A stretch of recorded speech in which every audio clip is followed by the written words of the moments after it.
Hello friends, स्वागत है आप सभी का एक बार फिर से हमारे यूट्यूब चैनल पढ़ाई विद पीके में। तो दोस्तों, जैसा कि आप सभी जानते हैं कि हम पढ़ रहे हैं ज्ञान सेतु सुबोध के विज्ञान भाग को।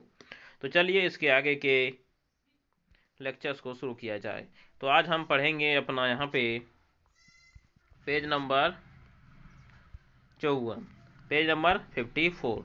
तो चलिए पेज नंबर 54 को स्टार्ट करते हैं, लेकिन वीडियो स्टार्ट करने से पहले एक बार आप लोगों से रिक्वेस्ट है कि यदि आप तो हम लोग हमारे चैनल पे नए हैं या अगर अभी तो आपने हमारे चैनल को सब्सक्राइब नहीं किया है तो नीचे लाल रंग में आपको सब्सक्राइब बटन दिख रहा होगा, जिसे दबाकर चैनल को सब्सक्राइब जरूर कर लें तथा बेल आइकन को भी जरूर दबा लें और वीडियो को लाइक जरूर करें। और यदि आपको कोई समस्या हो तो आप कमेंट बॉक्स में कमेंट भी कर सकते हैं। तो चलिए आज का वीडियो शुरू करते हैं। आज का जो पहला सवाल है दिया है, निम्नलिखित में से एक लिंगी द्विलिंगी पादपों के नाम छांटकर लिखिए। कि आपको एक लिंगी, यहाँ पे कुछ पादप के नाम दिए गए हैं, उसमें से एक लिंगी और द्विलिंगी पादपों के नाम यहाँ पे क्या करने हैं, लिखने हैं।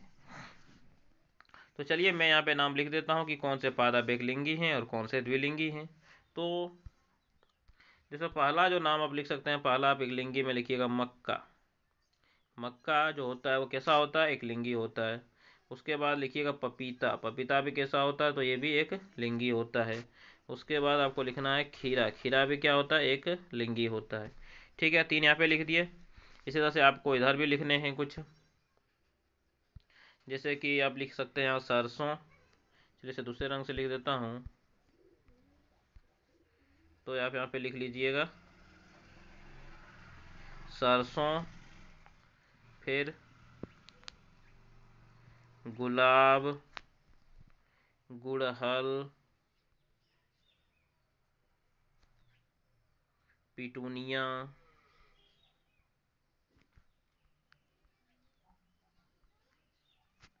और मटर। ठीक है, तो मुझे लगता है कि आप इन्हें इस तरह से लिख लीजिएगा।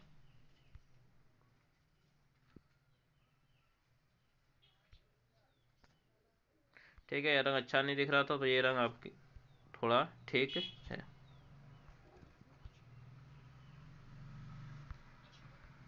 चलिए ये रंग ठीक है। तो चलिए पढ़ते हैं अगले सवाल पे। अगला सवाल दिख रहा है आपके स्क्रीन पे, सवाल नंबर 7। और सवाल क्या है, चलिए पढ़ते हैं। सवाल जो पूछा गया इस प्रकार से है कि निम्नलिखित बीज के विकास के चरणों के सही क्रम के क्रमाक्षर कोष्ठक में लिखिए।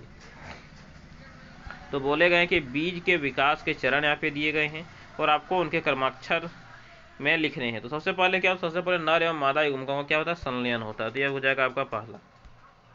उसके बाद क्या होता है, उसके बाद युग्मनज का निर्माण होता है। तो ये हो जाएगा आपका दूसरा। उसके बाद क्या होता है, युग्मनज का भ्रूण में विकसित होना होता है। तो ये हो जाएगा आपका तीसरा।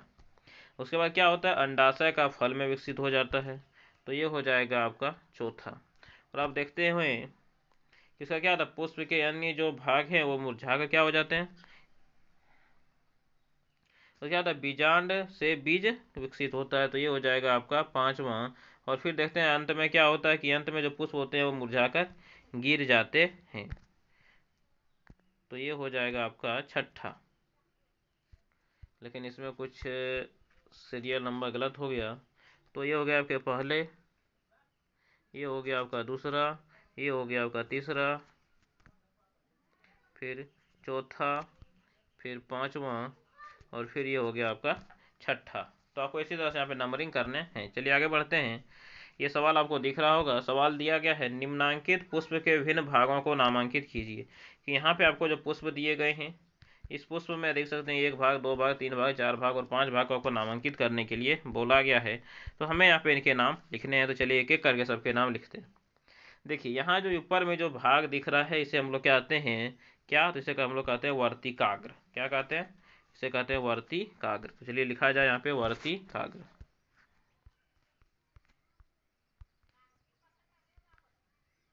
तो ये हो गया आपके वर्तिकाग्र यहाँ पे। ठीक। अब इसी तरह से दूसरा जो है यहाँ पे ये भाग, ये वाला, तो इसको हम लोग क्या कहते हैं, तो इसे हम लोग कहते हैं पुतंतु। क्या कहते हैं, तो इसे कहते हैं पुतंतु। चलिए यहाँ पे लिखेंगे पुतंतु।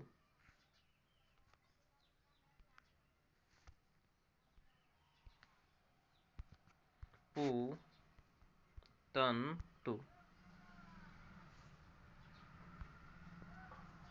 तो ये पुतांतु लिखा है, पुतंतु नहीं लिखा है।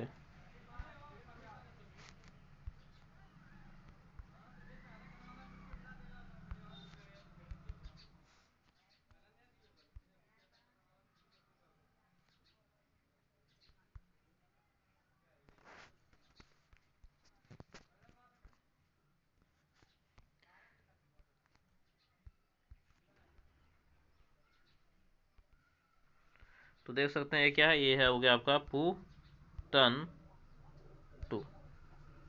पुतंतु। ठीक है,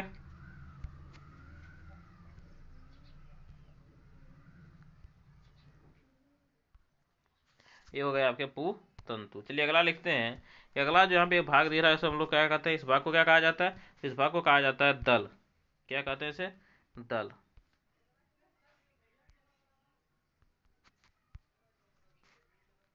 ये हो गया आपका दल। ठीक, तो चलिए उसके बाद देखा जाए कि यहाँ पे आपके जो नीचे जो दिख रहे हैं ये बाहर जो पत्ते निकले हुए, इसे क्या कहते हैं, इसे कहते हैं बाह्य दल।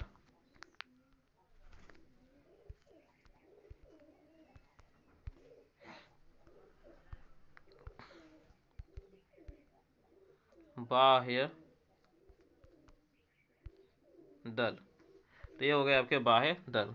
उसके बाद जो अगला यहाँ पे आपको दिख रहा है, ये वाला पार्ट हम लोग बोलते हैं क्या, डंटल। आप लोग भी जानते हैं इसे क्या बोला जाता है, डंटल।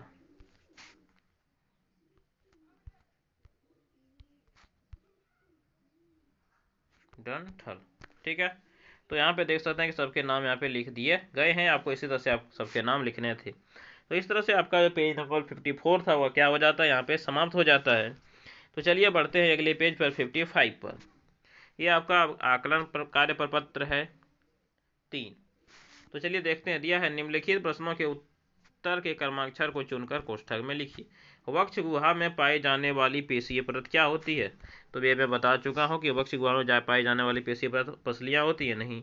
आमाशय नहीं, डायाफ्राम नहीं, क्या होते हैं, फेफड़े होते हैं। इसमें हमारा क्या, कौन सा सही है, इसमें हमारा जो सही है वह है हमारा द। यहाँ पे क्या लिखेंगे, द।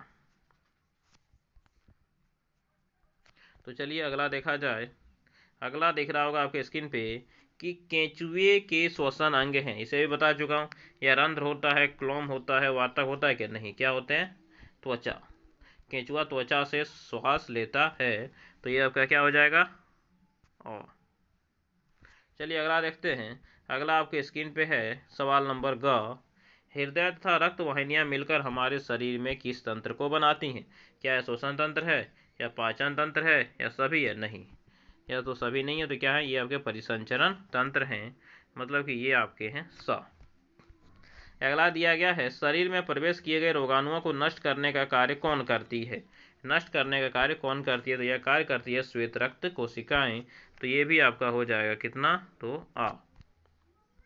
उसके बाद जो अगला दिया गया है वह इस प्रकार है, निम्नलिखित में उष्णकटिबंधीय वर्षा वन के जंतु हैं, कौन से हैं।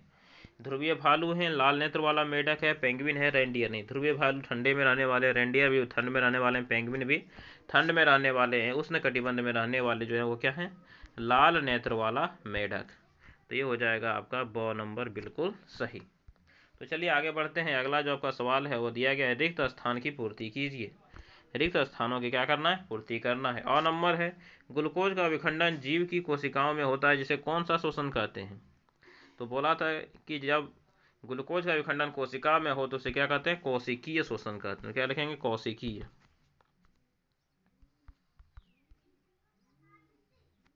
तो इसे कोशिकीय शोषण कहते हैं।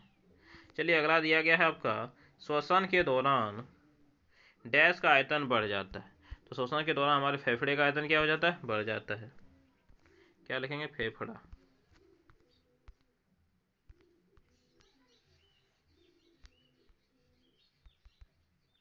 तो हमें लिखना है फेफड़ा।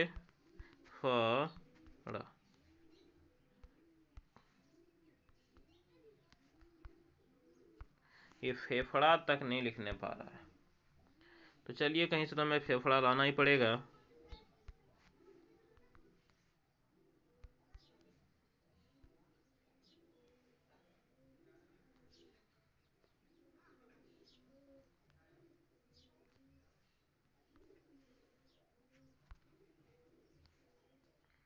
तो ये हो गए आपके फेफड़े।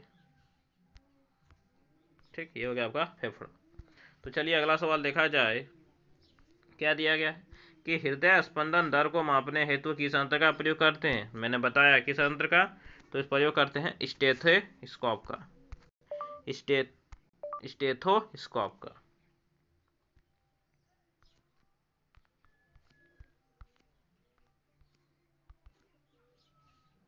स्टेथोस्कोप का प्रयोग करते हैं, देख सकते हैं यहाँ पे लिख दिया गया है। ठीक, तो चलिए आगे बढ़ते हैं। अगला दिया गया है सजीवों द्वारा कोशिकाओं में निर्मित होने वाले अपशिष्ट पदार्थों को बाहर निकालने के प्रक्रम को क्या कहते हैं। तो मैं इसे भी बता चुका हूँ, क्या कहते हैं इसे, उत्सर्जन कहते हैं। इसे हम लोग उत्सर्जन कहते हैं। तो ये हो गए आपके सही जवाब। अगला दिया गया है कि किसी स्थान के मौसम की लंबी अवधि में एकत्रित आंकड़ों के आधार पर बना मौसम का पैटर्न उस स्थान की क्या कहलाती है। तो क्या बोले तो आप लोगों ने पढ़ा होगा कि किसी स्थान पर मौसम की लंबी अवधि का रिकॉर्ड जो होता है वो क्या कहलाता है, जल वायु। क्या कहलाता है, जल वायु कहलाता है। तो ये हो गए आपके सही जवाब। तो चलिए अगला देखते हैं। अगला जो है वो आपका है मिलान कीजिए। क्या करने के लिए बोला गया है, बोला गया है कि मिलान कीजिए, सवाल नंबर 3। चलिए करते हैं। तो मैंने बताया कि वायवीय श्वसन क्या होता है, वायु की उपस्थिति में होता है। कॉकरोच किससे श्वास लेता है, तो वातक द्वारा शोषण करता है। जाइलम क्या करता है, पौधे में पानी तक खनिज लवण को वाहक है। और धमनी शुद्ध रक्त वहन करने वाली शोषण तंत्र है। अगला दिया है 4 नंबर में कि चित्र को पहचान कर नाम लिखिए कौन से चित्र किसके हैं। तो आप लोगों ने यदि विज्ञान को अच्छे से पढ़ा होगा तो आप लोग जानते होंगे कि यह जो चित्र है यह हमारे वृक्क का है या फिर यह हमारे किडनी का है। यह जो चित्र है वह हमारे हृदय के हैं, यानी कि हमारे हार्ट के हैं। ये जो चित्र है हमारे लंग्स के हैं या फिर हमारे बोल सकते हैं किसके हैं, तो ये हमारे फेफड़े के हैं। और ये जो पक्षी दिख रहा है इस पक्षी का क्या नाम है, तो इस पक्षी का नाम है पेंगुइन। पेंगुइन। तो ये पक्षी का जो नाम है वह है आपका पेंगुइन। तो इस तरह से आपका जो पेज नंबर था 55 और 54 साइंस का वह यहाँ पे समाप्त होता है। तो अगले वीडियो में हम 56, 7, 8, 9 इसी तरह से आगे के और सब लेक्चर्स को देखेंगे। तो तब तक के लिए आप चैनल को सब्सक्राइब कर लें, वीडियो को लाइक करें, साथ अपने दोस्तों को जरूर शेयर करें। और यदि एक बार में आपको वीडियो समझ में नहीं आता तो उसे दोबारा भी जरूर देखें। तो चलिए मिलेंगे अगले वीडियो में, तब तक के लिए धन्यवाद। जय हिंद, वंदे मातरम।